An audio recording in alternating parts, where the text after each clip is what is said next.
बिस्मिल्लाहिर्रहमानिर्रहीम। MS office यानी Microsoft office यो सॉफ्टवेयर دی چې استعمالیږي دفتری، تعلیمي او کاروباري کار لپاره او د دې موږ سره مختلف شاخونه دي. په دې کې پیلنې دی MS ورډ چې استعمالیږي ډاکومنټیشن لپاره یعنی کتاب لیکل، خط لیکل، پیپر جوړول. دویم MS ایکسل دی چې استعمالیږي کیلکولیشن لپاره یعنی حساب کتاب لپاره. دریم MS پاور پوینټ دی چې استعمالیږي پریزنټیشن لپاره. کته غواړئ چې خپل خبره یا ټیچینګ خودنه په ډیجیټل طریقې سره یا په ګرافیکل طریقې سره وکم نو ته MS پاور پوینټ استعمالولی شي. څلورم MS ایکسس دی چې استعمالیږي ډیټابیس لپاره یعنی د یو ادارې ریکارډ ساتلو لپاره. د ټول نه پیله موږ شروع کوو MS ورډ. د MS ورډ کولولو موږ سره مختلف طریقې دي. کله هم چې تاسو په ډیسکټاپ باندې رائټ کلیک کوئ او نیو ته راشئ د څه لیکلي دي مایکروسافټ ورډ ډاکومنټ په دې به کلیک کوئ او ټایټل به ورکوي. ټیک ده، د یو طریقه شوه دلته له تاسو اوپن کولی شئ. دویمه طریقه دا ده چې کله تاسو په سټارټ مینیو باندې کلیک کوئ دلته ورپسې لږ وګرځئ، که نه په دې سرچ بار کې هم تاسو لیکلی شئ ورډ، نو ورډ دا رالو دلته نه هم اوپن کولی شئ. خو دلته بله خبره یاد ساتئ، په دې به تاسو رائټ کلیک کوئ او دا څه لیکلي دي اوپن فایل لوکیشن. دا ورډ زه غواړم چې دا په ډیسکټاپ باندې راشي نو سینډ ټو به ووهئ، ډیسکټاپ باندې به دې یو شارټکټ کی جوړه شي، دلته نه هم تاسو اوپن کولی شئ ډایرکټ. او بل دریمه طریقه ډیره اسانه طریقه ده، رن شارټکټ کی ده وینډو آر. په دې رن کې به تاسو ولیکئ وین اور ورډ اور انټر به کوئ. دا ټولو کې اسانه طریقه ده. بلینک ډاکومنټ یعنی خالی ډاکومنټ، دې سره دا ټیمپلیټس دي. ټیمپلیټس مطلب ماډل، سیمپلز. که څوک د MS ورډ په استعمال باندې نه پوهیږي نو هغه دا ټیمپلیټس یوز کولی شي. دا هغه فایلز دي چې هغه موږ اوس اوپن کړي دي، لکه پریکسیس یو فایل دی چې په ډیسکټاپ باندې پروت دی، تقریبا موږ 15 منټه پهله اوپن کړی. سټوریز په نوم باندې یو فایل دی چې پارټیشن ډي کې پروت دی فولډر پریکسیس مټیریل کې، دا تقریبا موږ منګل په ورځ اوپن کړی شل کم یوه بجه باندې. ٹھیک ده. بلینک ډاکومنټ باندې به کلیک کوئ نو موږ سبا MS ورډ کولاو شي. د ټول نه پیله په انوایرمنټ ځان پوهول دي. دا ماوس پوینټ بلینکینګ کوي ته ویل کېږي کرسر. ټیک ده. دې ته ویل کېږي ټایټل بار، ټایټل ویل کېږي عنوان ته. دې فایل د کوم نوم موږ ورکوو هغه به دلته راځي. دې ته ویل کېږي کویک ایکسس ټول بار، کویک ویل کېږي زر. ټیک ده. نو ګوره دلته چې کوم فنکشن یا کمانډ موږ وساتو لکه اوپن، د اوپن خپل یو آیکن رالو دلته نه ته ډایرکټ اوپن کولی شي، زر یې اوپن کولی شي. دې ته ویل کېږي کنټرول بټن یا وینډو بټن. دلته نه دا فایل موږ کراس کولی شو ګوره، یا دا موږ ریسټور کوو. ریسټور مطلب د دې سایز د وینډو لحاظ سره کمول یا زیاتول. دا موږ مینومایز کوو نو بالکل کولی شي. زما بل فایل کولاوم نو دا فایل تاسو کو دا تا مینومایز کو. په دې فنکشن پوهولو دپاره پهله چې کوم دی تاسو په ټیب باندې ځان پوه کوئ او په ریبن باندې. دا موږ الریډي هوم ټیب کې یو، دا انزرټ ټیب شو، دا ډرا ټیب شو، دا ډیزاین ټیب شو. ټیک ده. دې ته دا پټه ته کومه تېره شوې دې پټې ته ویل کېږي ریبن. څه ورته ویل کېږي؟ ریبن. د ریبن کې دننه موږ سره مختلف ګروپس دي لکه کلیپ بورډ، فونټ، پیراګراف، سټایل، ایډیټینګ. دلته اوس په دې فنکشن ځان پوه کوئ. دا څه لیکلي شو ټیبز اینډ کمانډ، دا خو الریډي دی. زه غواړم چې شو ټیبس کمانډ به نه شو کوي، صرف به ټیب شو کېږي. ته وګوره. دریم څه شی دی آټو هایډ ریبن. مطلب دا دی که زه پکې کار کوم نو دا به انیبل وي او که زه پکې کار نه کوم نو دا به ډسیبل وي. ټیبز او ریبن دواړه. ټیک ده. نو عموما موږ چې کوم دی موږ څه ساتو شو ټیبز اینډ کمانډز. دې ته ویل کېږي کنټرول زوم. دې نه د کوم دی تاسو زوم ان او زوم آوټ کولی شئ. ټیک ده. نارملی موږ دا 100 ساتو. په سټیټس بار ځان پوه کوئ. هغې نه پهله یو فارموله ده ایکول RAND بریکټ سټارټ اور اینډ.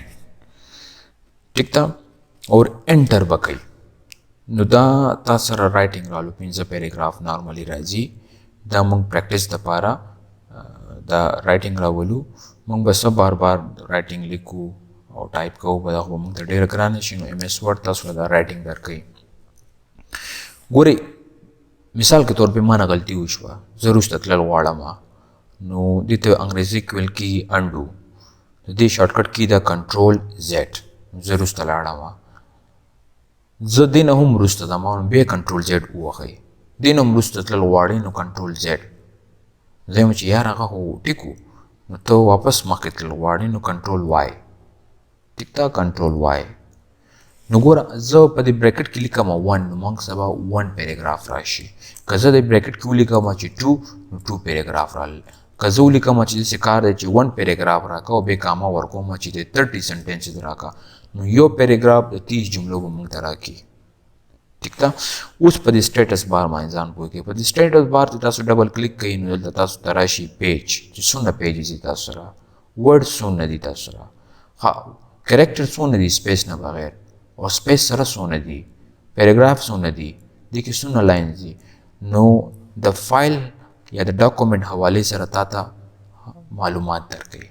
ټیک ده. عموما تاسو به یو خبره نوٹ کړي کله چې تاسو ټایپینګ کوئ که په لیپټاپ کې وي یا په موبایل کې وي لفظ نه لاندې یو ریډ لاین راځي یا بلو لاین راځي. راځي چې دې په کانسیپټ باندې ځان پوه کړو.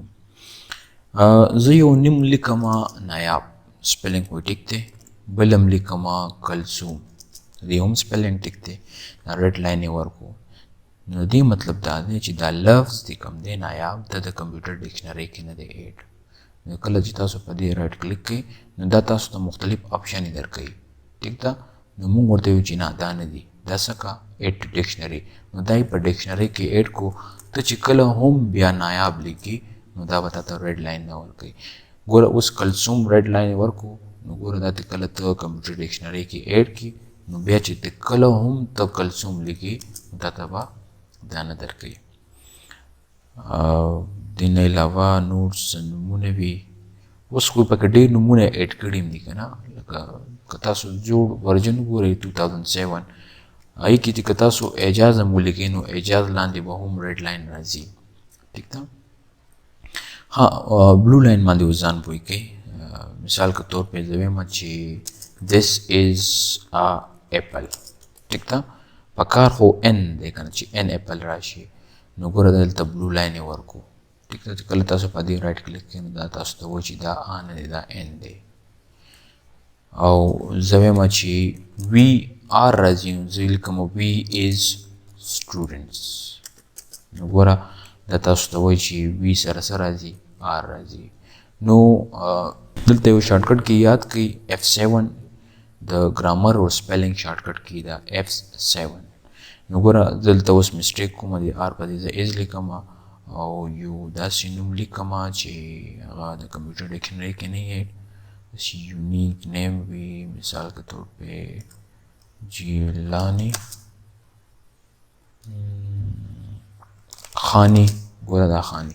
نو F7 د کله تاسو پریس کړئ نو دا تاسو ته ښیي چې لکه دا خانی نه دی دا خان دی، یا دا نوم راځي یا دا نوم راځي. په دې پوه شوم چې دا خان. او دلته تاسو ګرامټیکلي مسټیک تاسو ته ښیم چې دلته څه راځي r راځي. بیا تاسو ته نوټس درکوي چې سپیلنګ اینډ ګرامر چیک از کمپلیټ.